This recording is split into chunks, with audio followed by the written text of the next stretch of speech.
We're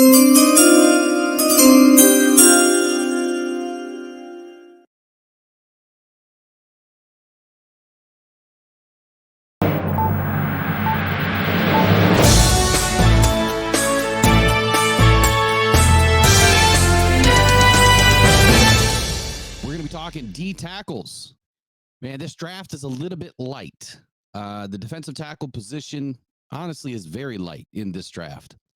And clearly the Lions are looking for an impact player, right? I mean, this season, they have to get better. They have to get better in the front. We've already spoken about the defensive backs, the safety position a little bit, and we know that it's a mess back there. So the quickest way for the Detroit Lions to get better on both sides is to get a pass rush. And I know a lot of you have been clamoring about a pass rush that we desperately need. And in my opinion, they're going to have to move up in this first round, probably in the top 20 of this year's draft. If they really want to get an impact player that is like day one, starter, game changer, you know that they're going to come in and produce.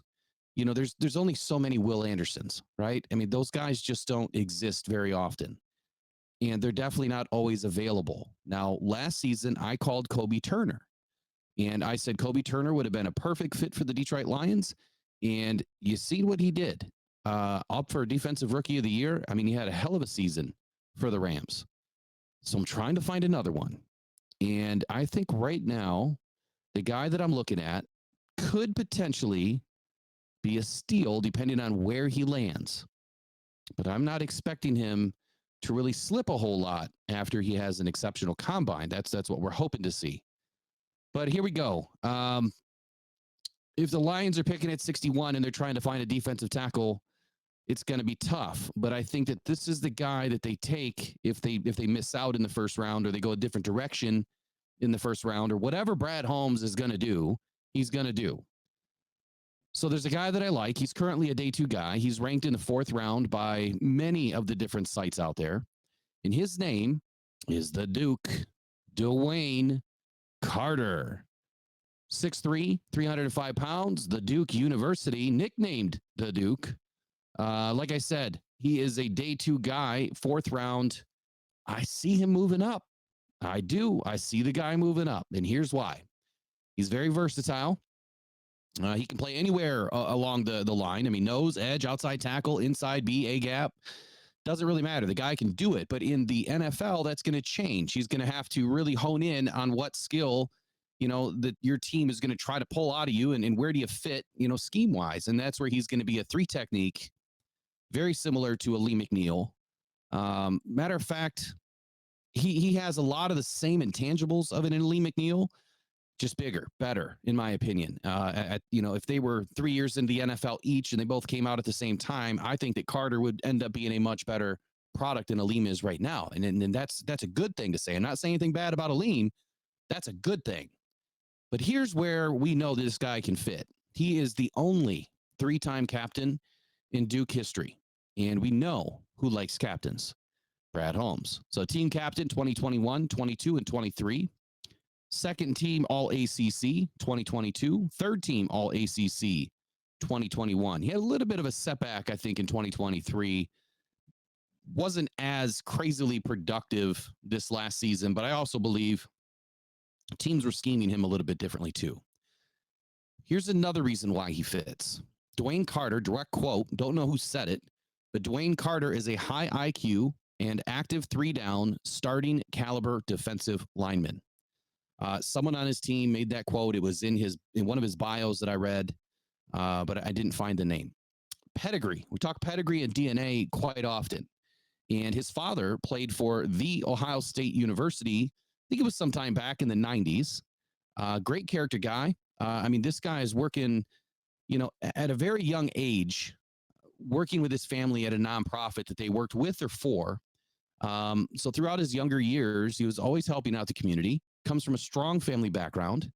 You know, in a day, you know, and where we are today in this world, families are often broken up. And you know, he had the ability to grow up in a home that was together and in a great family background. I mean, reading this guy's story, watching some videos of him and his family, and just the way that his family does things, great pedigree. So I love where the kid comes from. both mentally, and physically. I mean, the guy has the gifts. He really does. He lives by, many different mottos in life, but he's kind of like a mashup of you control what you can through attitude and effort. And that's, one of his quotes during one of the interviews that he had recently in the last couple of months. His goal at Duke was to leave a legacy behind through his work on and off the field. Brad Holmes, check. He did some work for Habitat Humanity, joined a fraternity to further his service and leadership throughout the community, where he wants to be involved in education. He didn't necessarily say that, you have to be a teacher, but he does not see himself being in a classroom at some point later on in his life. He has the vision of being a mentor, and Boys and Girls Club came to his mind, YMCA involvement, but ultimately he has some aspirations of building a community center wherever he lands. And so all of these things, I mean, Brad Holmes, check. Dan Campbell, check. I mean, you can just keep going down the list. This guy sounds like a perfect fit for what the Detroit area needs, right? Nickname, Mr. Duke. His peers and teammates believe in him. He is well respected. And these are the things that add up to what we know, again, is, a Dan Campbell guy, a Brad Holmes guy. They look for captains. They look for character. They look for football guys. They do that first. Then they look at the tape, and then they evaluate the talent potential and, the fits, as far as schematically, where does he fit? Because even if you don't fit somewhere, we'll find a spot for you to fit. Brad Holmes is BPA all day. And this guy fits that mold of he's going to end up being the best player on the board wherever he is at some point, because I believe that he's not going to move quite up to the first round. But he could end up, in the second round, and he will be the best player available, and he's going to be hard to pass. So he's known for his prowess in defending the run. He projects, like I said earlier, as a 3-tech defensive tackle at the next level. And during his 4 years with the Blue Devils, he totaled 87 tackles, 21.5 for loss, and 11 sacks. At his best, Carter is a very tough player. I mean, tough. Throughout the week of practices at the Senior Bowl, funny highlight I was able to watch, he routinely won his one-on-one matchups, but it was a Thursday morning bull rush during one-on-ones where he literally had an opposing offensive lineman off his feet. And it just kind of makes you step back and look like that's instant power. Like, this guy delivers heavy and hard quickly. Player with this kind of size, though, and his instincts would not only give the Lions an immediate run deterrent, up in the front line, but it would also help to clear the way for linebackers and edge rushers, safeties, cornerbacks, whoever is, in the blitz packages. But even when you're not blitzing, it still helps to, pave the way for somebody else to get free. Maybe Aiden Hutchinson finally can get free. Possibly. Quick look at his last 3 seasons. 2021 as a junior, played in 12 games, 613 snaps, 24 tackles, 9 assists, 19 stops, and as a pass rusher, 37 pressures, which included 27 quarterback hurries, 6 quarterback hits, and 4 sacks.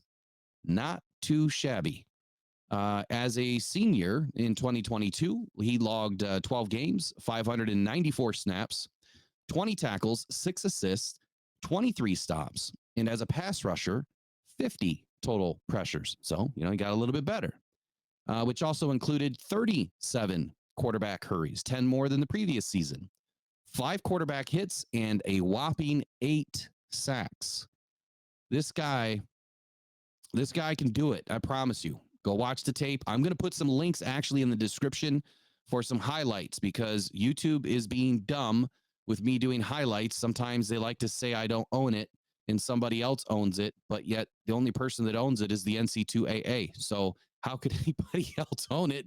Doesn't make any sense to me. So for right now, links will be down in the description for some highlights on this guy. In 2023, fifth-year senior, 12 games, 548 snaps, 19 tackles, 10 assists, 15 stops. As a pass rusher, like I said, he kind of had an off season. Only 22 pressures, 17 quarterback hurries. Man, he likes that number 7. 3 quarterback hits and 2 sacks on the season. But we've seen the body of work, and it's always been there. From the time that he was, in his young years throughout high school and early years, at Duke, he's always putting in the work. And that's the one thing you're not going to have to worry about this guy is that his high energy, his high motor, the fact that he wants to succeed in life, but he also wants to succeed for others. And whenever you're unselfish like that, that makes a great fit on a team that needs unselfish play and demands unselfish play from his players, which is Dan Campbell. Here's some of my notes after watching some tape. Plays with great leverage. He brings really good power, especially in his lower body. Good strength to anchor inside. He shows excellent balance. Very strong, flexible core. Rarely, if ever, do you see this guy on the ground. Consistently holds up against double teams, which is something that this team needs. I hear a lot of complaints about double teams, and this guy can beat them. So he's holding up real well in the run game. He's very quick to react and locate the ball. As I said earlier, he uses a very strong punch, heavy hands, uses his hands well when shedding blocks. And again, as I said earlier, he moves linemen, like he moves them out of the way. And he will either get to either side, countering offensives with his very strong approach with his heavy hands. Keeps eyes in the backfield. So he's constantly searching for the ball. And that's a very good attribute to have. But he keeps his eyes in the backfield when making inside big time plays, whether it's in the hole or outside of the box, where he does show good enough speed to succeed in backside pursuit. Now, my weaknesses on this guy are few. Doesn't mean that he doesn't have a few more, but this is what I came up with. Not a whole lot of bend. So pretty stiff on the edge. That's why I see him being more of a 3 technique at the next level. Something on the inside or the outside shoulder of the guard. Inside pass rusher for sure. Conversely, though, to being instinctive and reacting well to the ball and pursuing the ball carrier well on the backside, he does lack closing speed. So if he's anywhere on the outside edge in pursuit, running downfield, he just doesn't have the speed. I want to say he runs about a 4.9 540, which is not terrible for a big man. It's actually really good. But he's just not going to catch, a lot of guys from the back end. Even though he uses his hands very well, he has some work to do. I would say that, he needs to stay more violent consistently to shed blocks, especially when reacting to double teams. He does a great job at recognizing the play and what's about to happen. He just has to react a little bit quicker, my opinion. And you know what they say about opinions. So here's, I guess, in closing for this gentleman, his knack for reading plays, coupled with exceptional hand techniques, make him a nightmare for any offensive scheme. Functional full body strength allows him to hold his ground and anchor very well. Carter does have lateral agility and balance to disrupt the zone and outside run plays. He can occupy blockers to keep his linebackers free and clean flow with the football, or to the football, I should say. No player is without areas to hone in, though, right? And get better. And Carter is no exception. Quite honestly, with his edge rush bend not being the greatest and his closing speed needing some refinement, his core strengths far outweigh these areas of development and need. And these are things that can be taught, right? I mean, you can't teach speed, but you can teach, other techniques on how to develop a way to bend around the edge or get inside the edge with inside moves where you don't have to bend as often or as much. And being a 3 technique on the inside, he won't have to do much of that anyway. But his role as a pure gap rusher, along with his instinctive play, really sets him apart. As the Detroit Lions seek to bolster their defensive line, though, Carter emerges as a very compelling choice. I see him going as high as pick 61 to the Detroit Lions. And I really believe that his leadership, his versatility, his relentless pursuit to be the greatest person he can on and off the field, it really epitomizes what the Lions are looking for first. A true Brad Holmes, Dan Campbell type of player. Carter's potential to shape the Lions' future is real, and it's needed. I mean, when you think about it, we don't know what's going to happen with Broderick Martin. We don't know how well he's going to bounce back this season after having, what will be 2 full off seasons, inside Allen Park. And will he take that leap? We don't know what's going to happen with Aleem McNeil when it comes time for a contract. So now it's time to fill the funnel, drop one in the bucket, and let's get this defensive line, ramped up for the 2024 season with solid players that not only are solid backups, but guys that can step on the field as starters. Dwayne Carter's journey from Duke to the NFL is a testament to his hard work, his leadership, and undeniable talent. as the draft approaches, there's one thing that is very clear to me. His legacy of impact, both on the community and the football field, is just the beginning for this guy. I think that he's going to be an extremely special player at the next level.